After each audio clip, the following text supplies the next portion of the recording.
Hey everyone, thanks for watching. We are creating this playlist because, again, one of the questions that I get most frequently is really around entities, LLCs, land trusts, all these other things that I do not claim to, nor do I ever want to be, frankly, an expert in.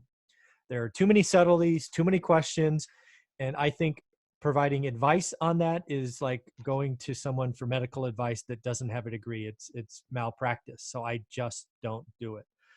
But thankfully, doing what I do when I go out and speak, I ran into the Nexus Group LLC.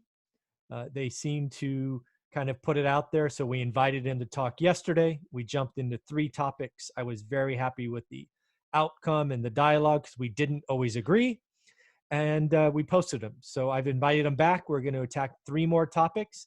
And because I was so happy with how those went, I've asked for and gotten a link that are now in the show notes, the description. You can click on and go right to them and actually get some extra services. So let's welcome Mike Georgie back to the show so we can talk about what those extra services are. And again, I'm doing this for you, so leave questions and comments below so we can talk about them in future episodes. How you doing, Mike? I'm excellent, Mike. Thank you so much. Before we start real quick, I have a lot of clients due to the coronavirus and due to the current circumstances that aren't doing so excellent. And they have a lot of questions. What should I pay? What shouldn't I pay? What should I reduce when it's coming to marketing, advertising, putting out money for other different things. And so I wanted to let all the viewers know that if they'd like to call, schedule an appointment, we're going to do a complimentary, and this is separate of what we're going to do specific to your clients, Mike. But in addition, we'll do a complimentary review on where their business is at and what the next steps they should take are in the next 60, 90 to 120 days. I like that. I think you're right. I think this is going to be the first downturn for many real estate investors. I don't know if it's really fair to say, but I'm lucky. That really feels weird to say lucky in this context. But I've experienced a couple of downturns in my investing career and learned some very, very painful lessons, both for myself, but also for your network, right? Real estate investing is a people business. I say it all the time.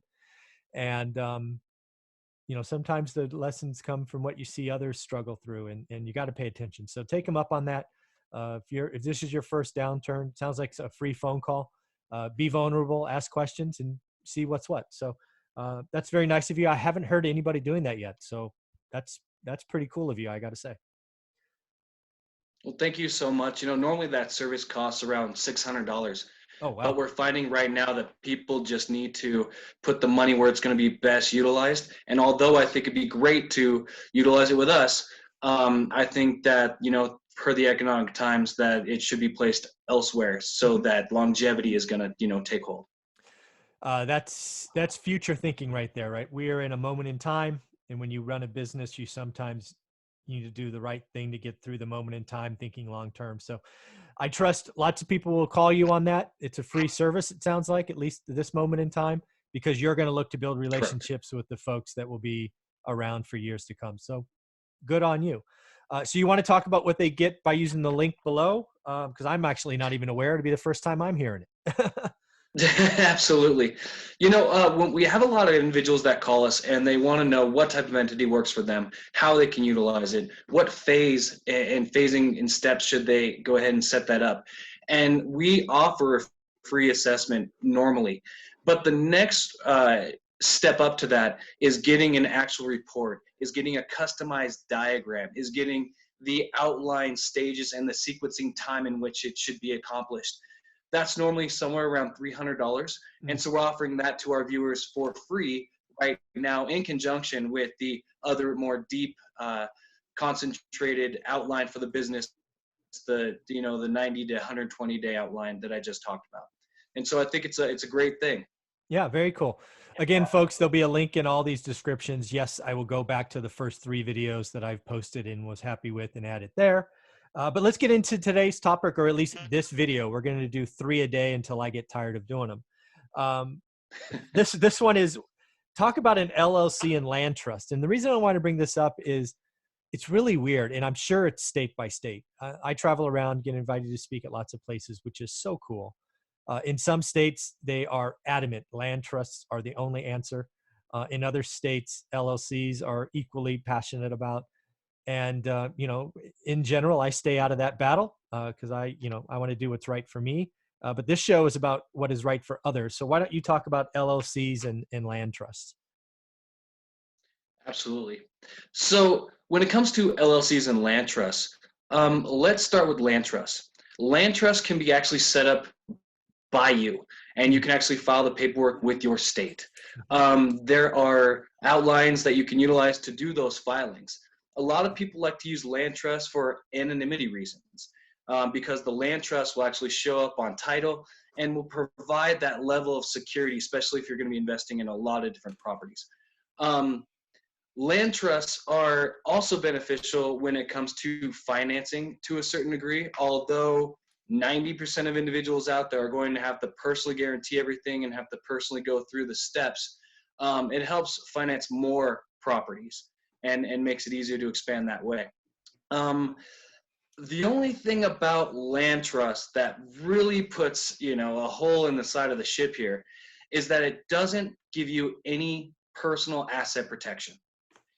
And so what that means is this: if you have a land trust and you put a piece of property into your land trust, and that land trust gets sued, or there's some kind of litigation that comes to it, they're going to be able to go right through that land trust. The anonymity that you enjoyed, they're going to be able to find out who actually owns the property, and they're going to be able to sue the owner, which is going to be you.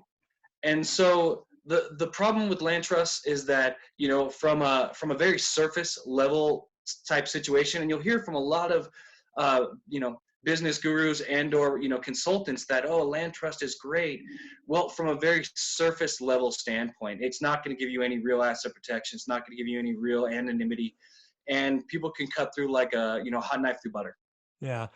So again, I just want to share my experience with folks. A lot of people out there pushing the idea of land trusts or backing them are doing it as a marketing. I don't know if this is fair, but it feels like to me they're marketing a service, right? And they're always trying to scare you, right? They're selling the idea that, hey, you don't want your tenants to know who you are, and those kinds of things. So again, they're selling on fear, and there's lots of great reasons for it. I mean, if that's your thing, then do it. But just know going in, it's not about asset protection. So don't confuse anonymity with the ability for someone who has intention and focus to find out who the owner of that land trust is. It's not as hard as you would like it to be. So just know that going in, right? Not saying bad or good, just know what they are. That's exactly right. And I've experienced the same thing. There's a lot of individuals out there saying land trusts are great and these things, et cetera, et cetera. It is a sales tool. Let's be honest, it is a sales tool. And, it's like someone saying that setting up in Nevada or setting up in Wyoming, which is the hot new state, or setting up in Delaware is the best entity structure for you. No, not necessarily. It really just depends on certain criteria. And so when it comes to land trusts, it really is a sales tool, like saying other, incorporation places are great. And let's get back to the question: how are land trusts and LLCs different? Yes. Well, if we have a property and we take that property and we put it into an LLC, now most states require that you have a 2-member LLC, and that does not include your spouse. So, if you have other investors, if you have a irrevocable trust, if you have adult children, those all work. Give us a call, we'll talk about it. But the reason why I'm saying putting your property in an LLC with 2 members is because, A, if anyone sues that LLC directly, they're not going to be able to get to your personal bank accounts, your personal residence, your cars, all the different assets that aren't in the LLC currently. So in essence, you're protecting yourself from your assets. Now that's real simple idea to comprehend. But now we're going to go to the other side. And we also want to protect the assets from us. And so let's say that you personally own a residence and you're driving down the street and something happens and you accidentally hit someone, and they sue you. They're going to be able to get whatever you personally own, which includes the property. But if you have the property put into an LLC, they can't get to the property. And they can't even take what's called the membership interest, which is analogous to corporate stock. Hmm. They can't take the membership interest, and this is why. Because of a remedy called a charging order. Now, a remedy is basically if someone gets a judgment on you and they have a remedy, the remedy is used to get whatever they can to perfect the judgment. And so what they get as the remedy for a LLC membership interest is a charging order. And the charging order basically says that they cannot seize that asset. So they can't take that membership interest from you. And they are only entitled to all distributed profits. Now, bonuses, loans, et cetera, those aren't technically considered profit, nor are expenses paid to management companies. And so there's different ways to be able to categorize the funds that you utilize and you get from the LLC to not fall under the distribution laws, number one. And number two, if that LLC has a tax liability at the end of the year, they actually are in charge of paying that tax liability, which is a huge deterrent. Yeah. Yeah, I think there's a couple of things I want people to hear here, because again, so many people are pushing this or that. And again, go back and watch the first 3 videos. I'm pretty passionate about you don't go out and set an LLC up just day one because you're excited about real estate investing. That is just dumb advice. Go learn your freaking market. Make sure you want to do this before you do it. But I want to talk about the LLC and the person again, because too many folks think LLCs and it's, hey, what if I get sued by a tenant? That's kind of natural. But I like the fact that you brought up, well, having an LLC creates the reverse as well. What if you are driving down the street to work, right, your day job, and something tragic happens, right? You individually, and what you individually own are in trouble, but you have that separation, the other entity, which is, essentially another, it's another entity, another person, if you almost. So I like that you brought that up, because not too many people talk about that. Creating separations of assets and things of that nature for the just in case or the worst case scenario, I think is important. Absolutely. Yeah. And there's a lot of situations that call for that. So, for example, if you have children and they're of driving age, Oh, yeah. if you have partners, if you have partners that are in other ventures, if let's just say you have another company and that company has equipment that's heavy equipment that could potentially hurt someone when it's utilized. So there's a lot of different reasons, dangerous assets, liabilities, individuals that you know and do business with, et cetera, that could cause that personal attack to come to you separate of the property. And so you want to make sure that you're utilizing that charging order so that you can mitigate and shield yourself and distance yourself from that assets if you personally are attacked. Yeah. One of the things that I will put out there that I did, and I rarely do this, but just as an example, my most recent LLC I created was because I'm still doing real estate investing, but I bought a building, right? An office building.